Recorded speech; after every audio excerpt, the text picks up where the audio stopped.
Petite question, est-ce que vous avez déjà entendu parler du terme «se créer un avantage injuste»?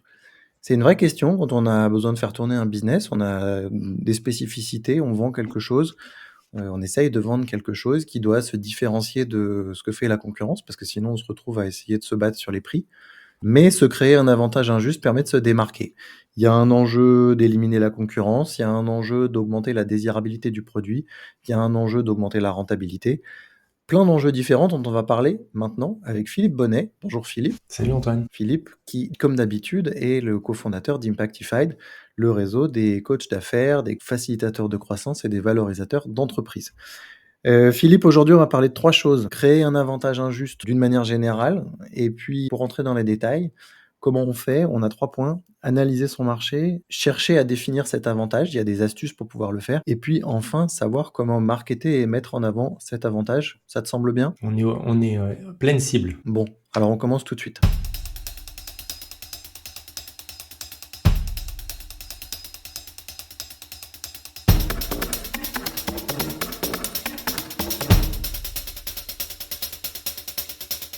Se créer un avantage injuste. On commence par le pourquoi avant d'entamer le comment. Le vrai enjeu, il est où? J'ai envie de préciser pourquoi injuste, parce que ça peut être un peu perturbant ce mot injuste. Dans ma vision du sujet sur l'injustice, c'est que en fait cet avantage soit tellement attractif qu'il en devienne irrésistible pour le client et donc injuste pour les concurrents. C'est une très bonne précision. Bah alors à partir du moment où je prends ce sujet-là, qui peut l'appliquer? Clairement, les entreprises qui font de l'électricité, de la restauration, ça marche en B2C. Ça peut être aussi bien des agences, que ce soit des agences web, des agences archi, ça marche. Que ce soit des sociétés qui fassent de l'import-export ou autre encore, ça marche toujours. L'objectif, en fait, de tout ça, c'est arriver à se différencier en sortant de l'équation qui est mortifère de si je baisse le prix, je vais pouvoir gagner. Oui, on a toujours l'habitude de dire que ceux qui jouent par le prix meurent par le prix. C'est exactement ça. Donc, est-ce qu'on en a bien conscience? Est-ce que on a observé qu'on naviguait dans une industrie qui est entre guillemets un peu cloisonnée et qu'en même temps, c'est pas parce qu'une industrie est cloisonnée que je peux pas en sortir. Exemple. Selon les différents âges on a connu ou un peu moins connu les hippopotamus. Si on remonte d'une génération bistrot-romain, si on est plus versé sur la partie internationale, on peut relever une marque qui s'appelle River Pools and Spas et qui fait des piscines. En fait, ce sont des gens qui sont toujours dans une industrie qui est très identifiée. Donc les deux premiers, c'est de la restauration. Et pour autant, il est quand même possible de se déterminer. En l'occurrence, ils ont déterminé des avantages qu'ils avaient considérés comme des avantages injustes. L'un ayant un produit qui était le carpaccio à volonté et qui a fait des émules pendant une décennie, l'autre avec ses frites à volonté. Le troisième, c'était en fait de réaliser que faire une piscine, c'était souvent beaucoup de questions, beaucoup d'interrogations, beaucoup de névroses et du coup des doutes, et ce qui faisait qu'à la fin, les gens, ils achetaient pas. Et que par rapport à ça, l'avantage injuste que lui, il a décidé de créer, c'était d'avoir un contenu qui était illimité sur comment gérer tous les mini-problèmes de la piscine. Et à partir du moment où il avait fait ça et que les autres concurrents n'avaient pas ça, il avait gagné sa partie. Oui, c'est 3 modèles différents, c'est-à-dire que dans les 2 premiers, tu parles de bon, de restaurant, donc c'est ce qu'on met dans l'assiette. Le bistrot romain, tu y allais pour le carpaccio, il arrivait dans l'assiette, il était toujours congelé, mais bon, c'était la manière dont il faisait. L'intérêt était quand même d'avoir le carpaccio à volonté. Le troisième exemple dont tu parles, c'est vraiment un avantage injuste qui est sur, le domaine de, la connaissance, répondre aux questions et faire en sorte de dire que tes piscines vont pas être différentes de celles des autres. Par contre, quand les gens se posent des questions et cherchent à faire leur étude de marché pour savoir où aller, si tu te positionnes comme étant la personne qui va répondre à toutes leurs questions, que tu vas créer la confiance, que tu vas créer un environnement dans lequel finalement ils ont plus qu'à signer en bas du papier parce qu'ils te connaissent déjà par l'intermédiaire du contenu, des vidéos, des articles que tu peux Ouais, c'est avoir ça. pu faire, tu vas être totalement hors catégorie par rapport à tous ceux qui se contentent d'avoir un flyer dans une boîte aux lettres ou une pub sur Google. C'est bien le point, à savoir comment je fais pour éliminer ma concurrence en me mettant en mesure d'avoir quelque chose qui va me permettre de discuter de manière privilégiée avec mon prospect, voire mon client, pour que il puisse rester dans mon environnement et arrêter de parler de baisse de prix en gardant tout ça. On est sur une logique de proposition unique de vente en français. Du SP en anglais, ouais. Les trois étapes pour arriver à définir son avantage injuste, du coup, on en a parlé dans l'introduction. Elles sont simples, c'est analyser son marché, définir son avantage et ensuite bien le marketer avec des éléments à chaque fois qui permettent de rentrer dans le sujet. On commence par le premier, l'analyse de marché. C'est assez étonnant de voir le nombre d'entrepreneurs avec lesquels on peut discuter et qui n'ont aucune conscience de qui sont leurs concurrents. Souvent, ils négligent ce point en se disant, ben moi, j'ai une agence qui fait de l'infogérance. Donc, en fait, ils n'ont pas besoin de déterminer quels sont leurs concurrents parce qu'ils considèrent que leur entreprise est tellement répandue que, en fait, ça ne nécessite pas de faire une étude de marché ou de connaître son marché. Et donc, en fait, ils ne veulent pas connaître leurs concurrents. Pour revenir à une vidéo qu'on a enregistrée précédemment, on rentre dans une logique de technicien, d'entrepreneur technicien qui préfère se contenter de ce qu'il a à faire maintenant pour faire tourner sa boîte, plutôt que de regarder un peu sur le spectre un peu plus large, étudier et structurer. Donc pour rebondir dans cette analyse de marché, il y a aussi, quelles sont les différenciations qu'on peut avoir avec ses concurrents? Sur les tailles, sur, la nature des services qu'on a à proposer et puis il faut chercher, quels sont les avantages collatéraux qu'il y a. Donc en fait, on a décidé de mettre le prix de côté. Ça ne veut pas dire qu'on le néglige, mais on le met sur le côté et puis on va chercher les autres avantages qu'il va pouvoir y avoir. Par exemple, ben, en fait, c'est un concurrent, mais qui est dans une franchise. Si la personne bouge dans la ville d'à côté, il y a une autre franchise. Ils peuvent avoir les mêmes systèmes d'interlocuteurs avec les mêmes bases de produits. Du coup, ça va être un avantage de son côté. Tu as entamé finalement le deuxième sujet qui est, comment on commence à définir cet avantage et tu as positionné un point qui me paraît important. Je pense qu'il faut revenir dessus. On essaye d'éliminer des sujets dans nos avantages qui sont la qualité et le prix. Tu peux expliquer pourquoi c'est important d'éliminer la qualité et le prix de la discussion? On est dans un système de presse, c'est-à-dire qu'il y a une pression du bas en disant je vais baisser le prix. Donc, on va baisser de plus en plus la tête et il y a une pression qui est dans l'autre sens et qui remonte, qui est, je vais augmenter, la qualité ou la quantité de ce que je vais délivrer. Si on fait, l'équation des 2, ça nous pressurise et à la fin, bah, ça réduit, le chiffre d'affaires et ou la marge. Là, c'est vraiment ultra mécanique et on veut sortir de ça. C'est aussi plus compliqué dans le sens où, finalement, on a l'habitude de réfléchir en termes de prix et de qualité, mais la logique est faussée. Si on va acheter, un sac Hermès, on s'attend à avoir de la qualité de sellier à un prix fou. Si on achète un sac qui a été fait en Chine sur internet à 10 balles, on s'attend à avoir de la qualité qui va aller avec le prix qu'on a acheté. Donc, si c'est cher, c'est qualitatif, si c'est pas cher, c'est pas qualitatif et puis des fois, il va y avoir des exceptions avec du pas cher très bien et du très cher pas bien du tout.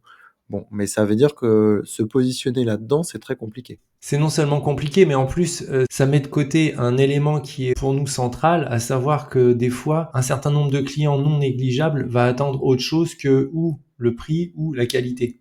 Je Par m'explique. exemple, Ils vont vouloir avoir, par exemple, une bouteille de vin qui s'ouvre facilement et qui se boit facilement. Donc en fait, il y a eu une marque de vin, qui est très connue, y compris des producteurs français qui s'appelle Yellowtail, qui est un vin australien dont la première gamme avait été lancée pour faire la compétition aux producteurs de bière, qui est la boisson des surfeurs australiens pour aller faire les barbecues sur la plage.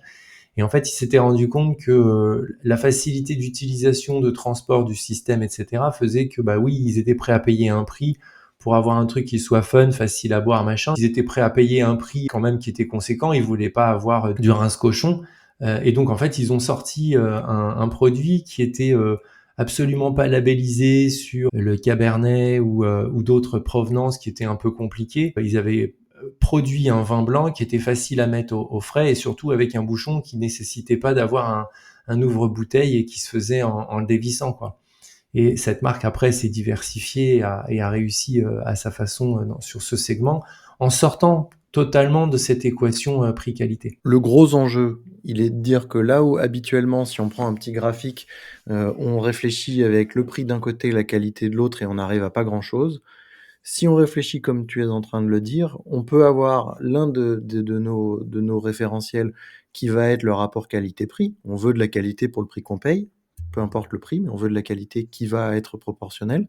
Ce qui nous laisse le deuxième axe qui va être, libre et qui va nous donner la possibilité de dire: «OK, là, on a notre avantage à nous» Et donc si on prend l'exemple de Yellowtail, le rapport qualité-prix était super.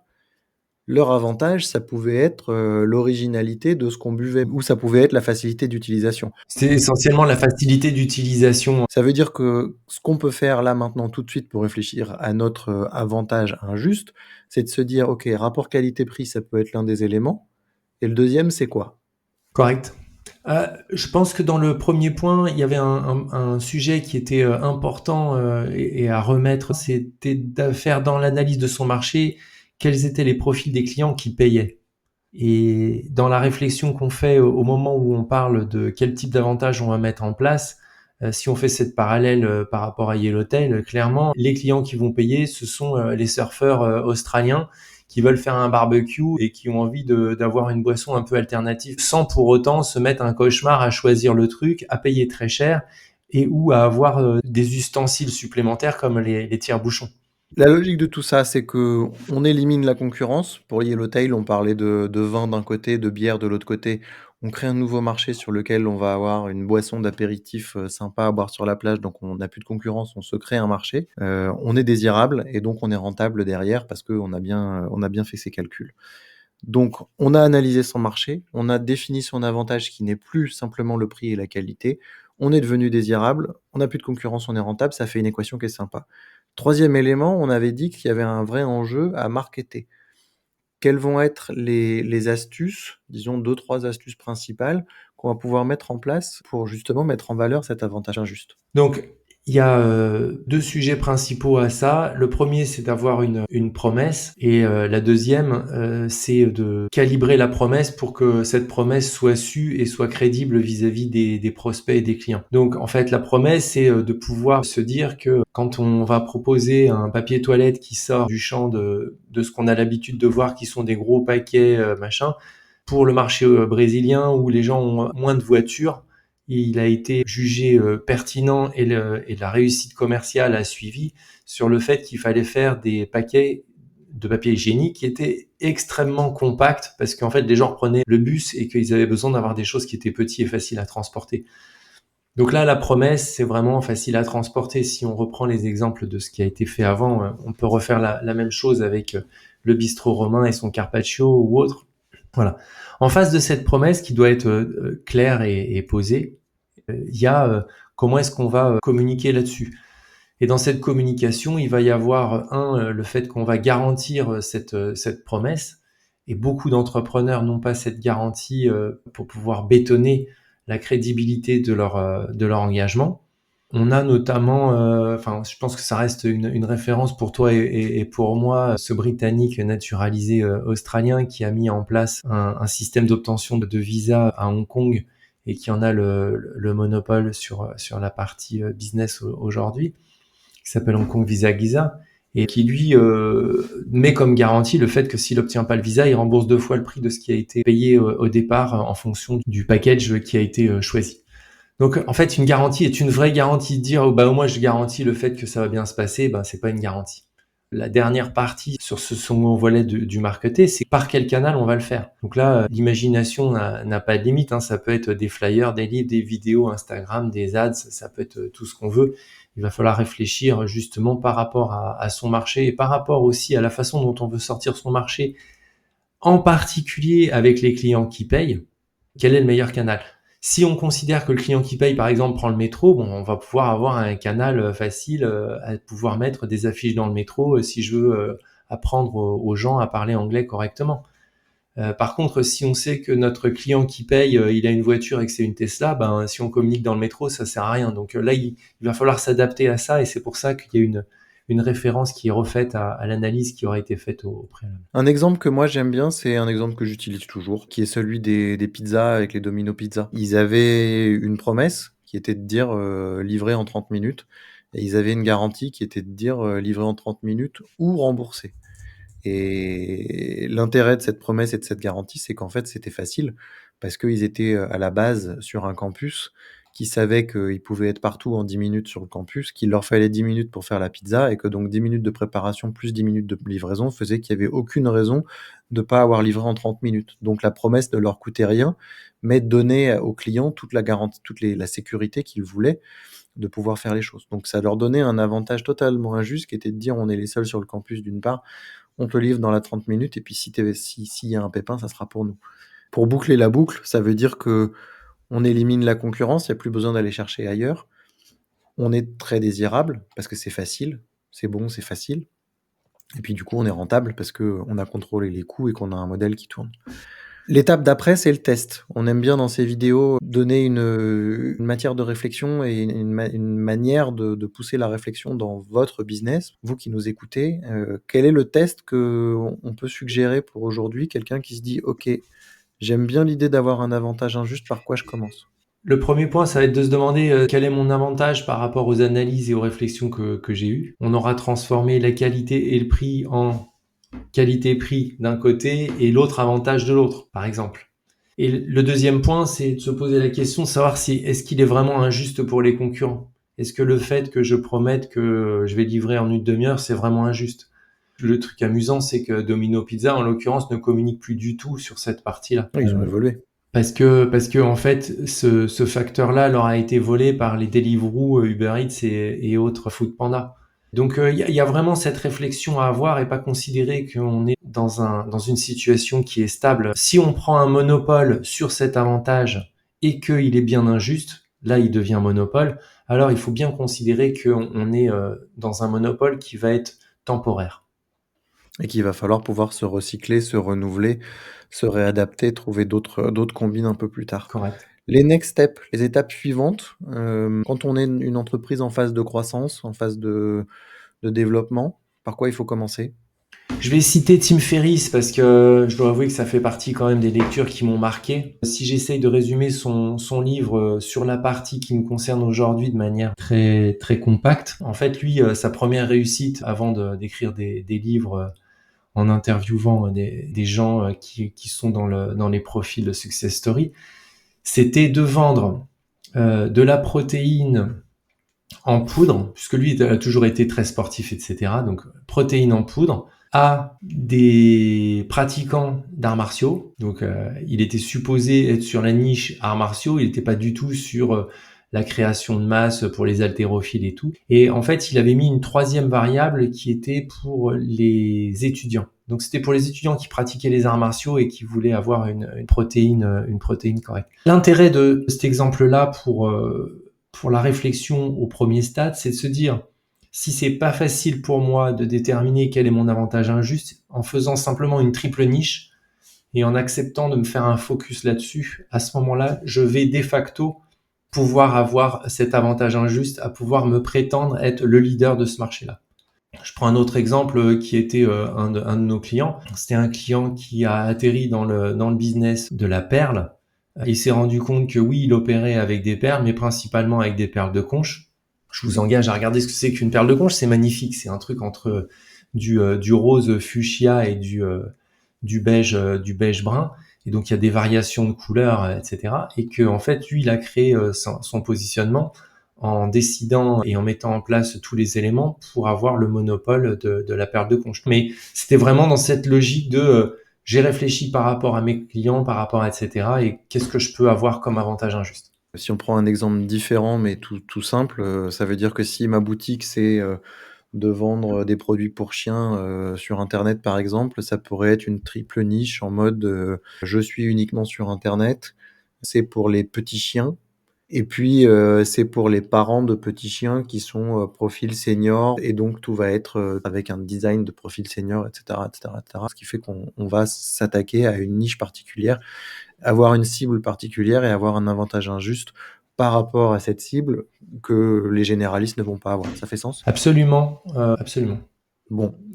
L'étape d'après, une entreprise qui est en phase de structuration, en phase de scale?